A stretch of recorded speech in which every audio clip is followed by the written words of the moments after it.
This is something that I deal with on a daily basis, and I feel like it needs to be talked about more often in motherhood.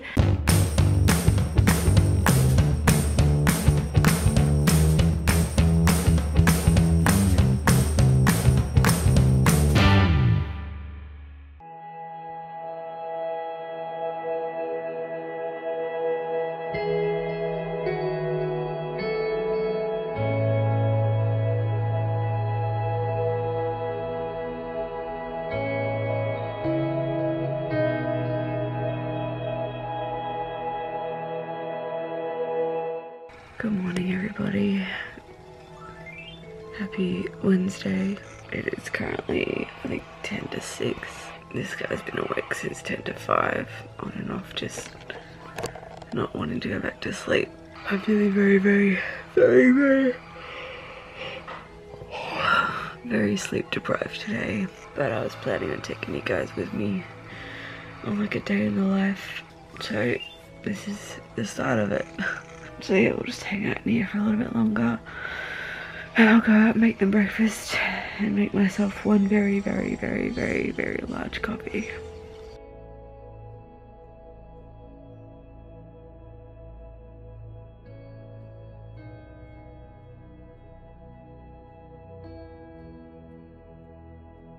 Okay, so the kids have both had their breakfast. I've now had a shower. The kids are both relatively mainly ready to go.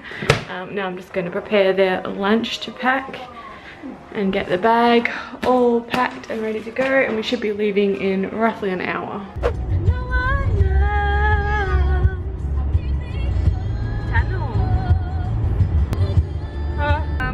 Okay, I just spotted a spider.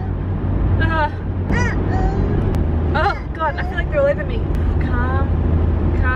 It's like dancing on the windscreen. What is he doing?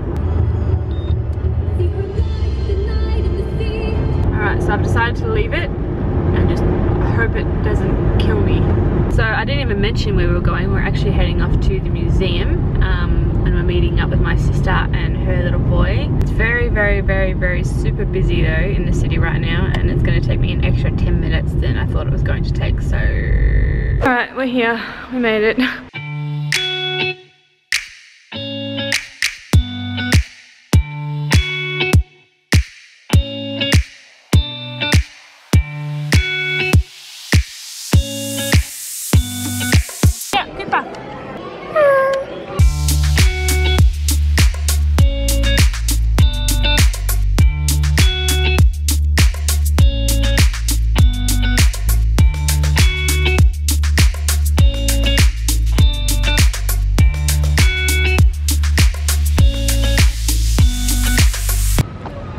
The lizard!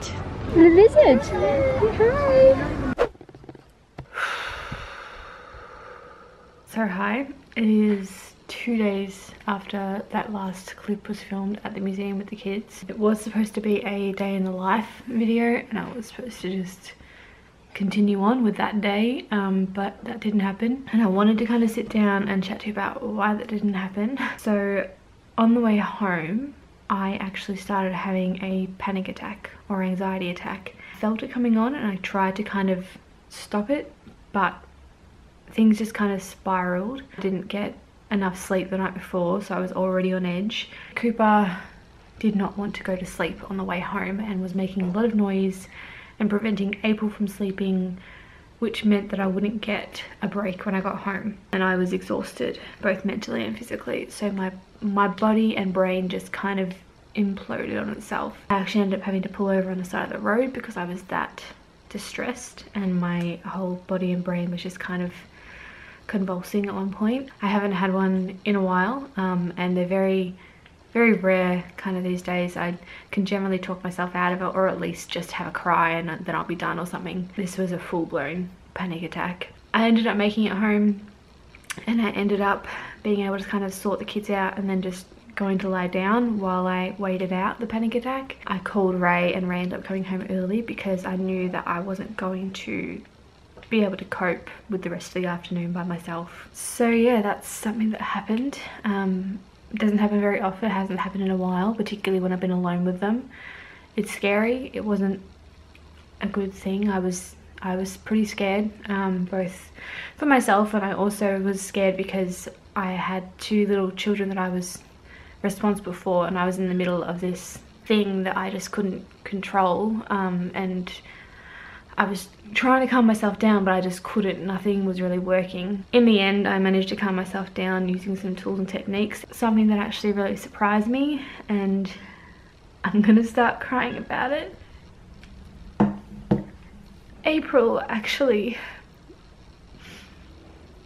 she actually really helped me, and she's not even 3 yet, and I feel horrible that she had to witness me in that state.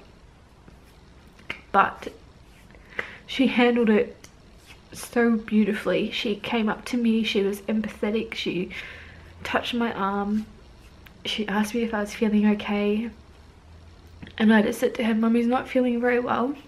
I just need to lay down for a few minutes." And she just went off and played with Cooper, and I could hear her telling Cooper, "Mummy doesn't feel well, so play quietly." It was just one of those moments that, one, made me feel incredibly guilty for being the way that I am, and 2, made me realize that my child has that in her to be like that.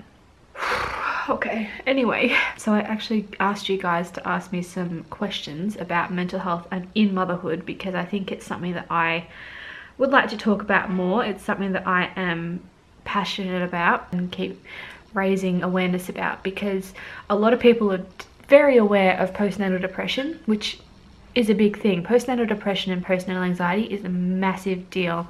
And generally the most of the knowledge surrounding this is the fact that it's related to having a baby. Something that I don't think is very much out there as much as that is just generally having a mental illness like generalized anxiety disorder, OCD, intrusive thoughts, depression, that sort of thing that's separate from the postnatal side of things. I have always had anxiety. I have always had depression episodes. This is something that I deal with on a daily basis, and I feel like it needs to be talked about more often in motherhood, because raising children when you suffer with these types of disorders is something that needs to be talked about, because people need to know, 1, that they're not alone, and 2, that they're not bad mothers just because they have this disorder that they're dealing with. A lot of society puts blame on mothers that have mental illnesses as though it's not a good environment for the children to be raised in. And I agree with that to a point, but I also feel like that in saying that, it makes the mother feel so much worse. So the first question I got is actually related to prior to being pregnant. If I had this mental illness prior to it, which I've already kind of said that I had, how did that affect my decision making regarding having a baby, and how did it affect the management having a baby and being pregnant and all of that? Getting pregnant definitely spiraled my depression and anxiety out of control again, because the hormones rolling around in my body just surged. I did, however, make it through the whole pregnancy without any medication. I then got pregnant very quickly after having April, and that again surged all the hormones and made my mental health kind of spiral out of control again.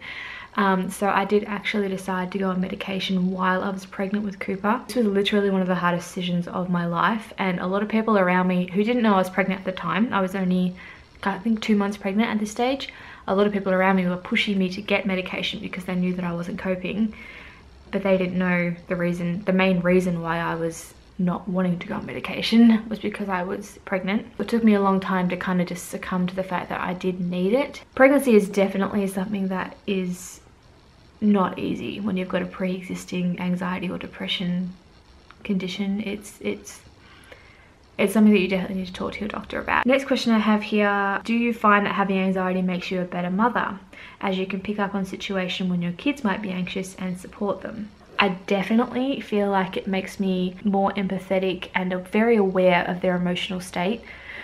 Because I am so aware of my own emotional state, I feel like I'm definitely going to be the type of mum that asks them a lot of questions about how they're feeling, touching with them as much as I possibly can about certain situations that I feel like might be affecting their mental health. It's just really all about awareness, and I feel like I've got the right tools to bring my children up with that self-awareness just to recognize within yourself when something is affecting you and to talk about it. Another question from this same person was, have you found that your kids learn along with you in how to practice self-care?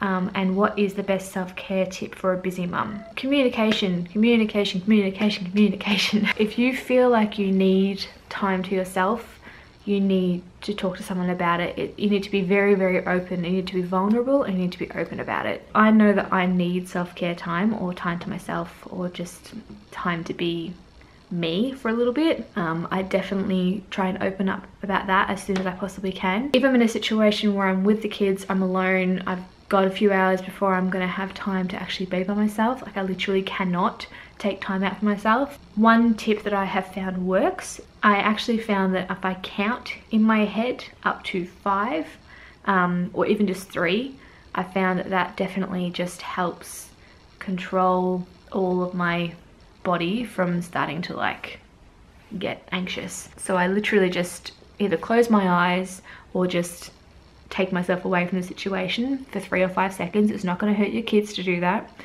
And I just count in my head. And I find even just the act of counting kind of removes your thoughts from what you were thinking about for long enough for you to go, okay, moving on. Another self-care thing I have recently started doing is having a shower. I know that sounds crazy, but I never used to have a shower when I was alone with the kids because it was too hard. I used to just wait till Ray got home, or I would shower before Ray left for the day, and then I'd be extra tired because I was up so early. So now I just do it. I just cope with the kids. I just say, Mummy's gonna have a shower, you're gonna play now, I'll be done in like 10 minutes.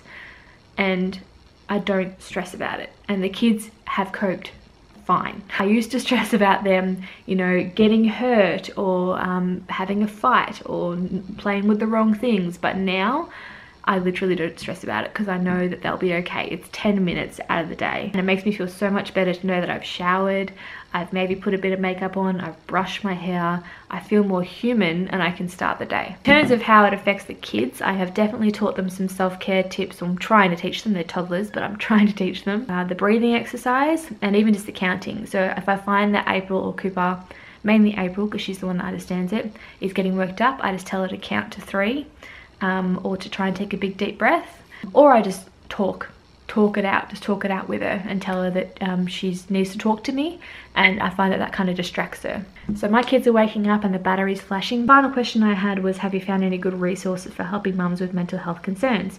I will leave every single resource that I found in the links below. Please check them out, and if you are suffering, know that you're not alone. I really hope that you will check them out, or that you got something from this video. You are all wonderful, you are strong, and you are doing the best that you can. Thank you all for watching. I hope you enjoyed the video. Give it a thumbs up if you have. If you haven't already joined the family, hit that red subscribe button and the notification bell. We upload every Monday, Wednesday and Friday, and we will see you guys all in the next video. Bye.